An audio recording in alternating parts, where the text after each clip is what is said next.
좋은 아침입니다. 서창원 목사입니다.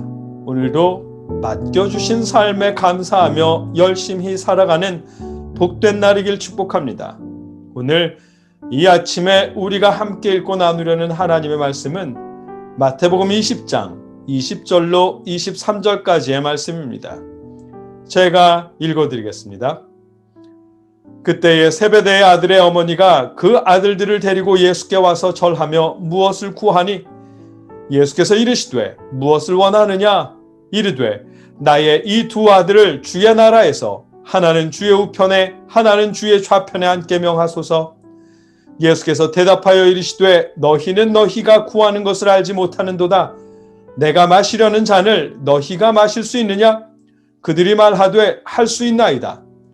이르시되 너희가 과연 내 잔을 마시려니와 내 좌우편에 앉는 것은 내가 주는 것이 아니라 내 아버지께서 누구를 위하여 예비하셨든지 그들이 얻을 것이니라. 아멘.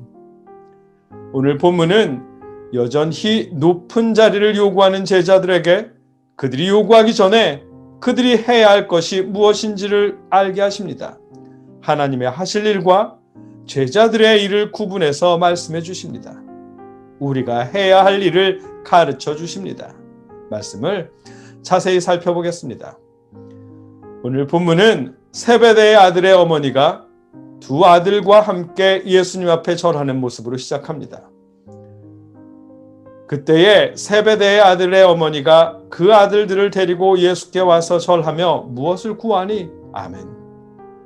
예수님 앞에 나와서 무엇인가를 요청합니다. 세베대의 아들들의 어머니 이름은 살로메입니다. 예수님의 어머니 마리아의 여동생입니다. 예수님 편에서 생각하면 작은 이모입니다. 예수님의 작은 이모가 아들들을 위해 조카 앞에 나와 절하며 요청한 것입니다. 예수님은 살로메에게 물어보십니다. 예수께서 이르시되 무엇을 원하느냐? 이르되 나의 이 두 아들을 주의 나라에서 하나는 주의 우편에 하나는 주의 좌편에 앉게 명하소서. 아멘. 작은 이모에게 무엇을 원하느냐라는 표현이 우리의 정서에는 조금 어색합니다. 그래서 새 번역은 무엇을 원하십니까? 라고 번역합니다. 살로메는 이 질문에 대답하기를 주의 나라에서 하나는 주의 우편에 하나는 주의 좌편에 앉게 명하소서. 아멘. 자신의 아들들을 다른 제자들보다 더 높은 곳에 우의정과 좌의정의 자리에 앉게 해달라고 요청합니다. 살로메가 말하는 주의 나라가 종말 이후에 이루어질 하나님의 나라를 의미하는지 아니면 제자들이 기대하는 것처럼 예수님이 왕위에 오르신 후의 나라를 의미하는지는 분명하지 않습니다. 다만 분명한 것은 그들은 여전히 다른 제자들보다 더 높아지기를 원한다는 사실입니다. 그들의 요청에 예수께서 대답하여 이르시되 너희는 너희가 구하는 것을 알지 못하는도다. 내가 마시려는 잔을 너희가 마실 수 있느냐? 그들이 말하되 할 수 있나이다. 아멘. 예수님은 그들이 요구하는 것의 의미를 그들 스스로도 모른다고 말씀하십니다. 예수님이 마시려는 잔, 십자가의 순환을 함께 할 수 있겠느냐고 물으십니다. 물론 높아지는 것을 기대하는 제자들은 높은 곳에서 누리게 될 무엇인가를 연상했을 것입니다. 조금의 망설임도 없이 마실 수 있다고 대답합니다. 예수님도 제자들의 답변을 긍정하십니다. 이르시되 너희가 과연 내 잔을 마시려니와 내 좌우편에 앉는 것은 내가 주는 것이 아니라 내 아버지께서 누구를 위하여 예비하셨든지 그들이 얻을 것이니라고 말씀하십니다. 제자들이 이해한 것과는 다르게 세베대의 아들들도 결국 예수님의 고난에 동참하게 될 것이라고 예언하십니다. 예수님의 고난에 동참했다고 해서 그들이 원하는 것을 받을지는 알 수 없습니다. 왜냐하면 그것은 하나님이 하나님의 뜻에 따라 하나님께서 하실 일이기 때문입니다.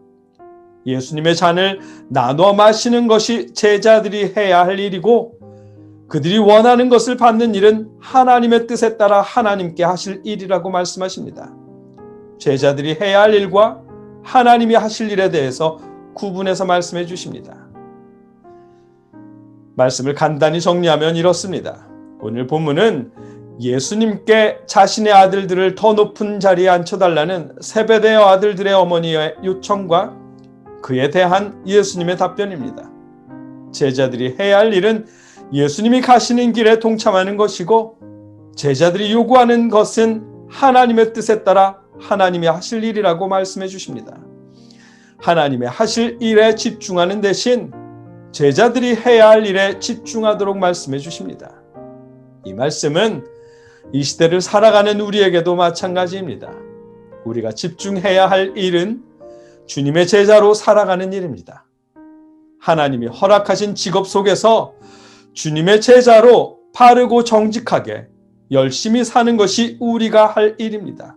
그 가운데 성공하거나 부유하게 되는 일은 하나님께서 하실 일이고, 우리가 할 일은 하나님께 감사하며 바르고 정직하게 노력하며 살아가는 일입니다.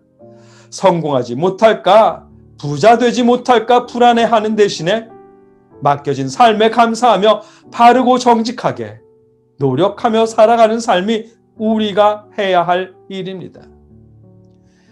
저와 여러분이 모든 불안을 떨쳐내고 주님의 제자로 감사하며 열심히 살아갈 수 있게 하시기를 주님의 이름으로 축복합니다. 함께 기도하겠습니다.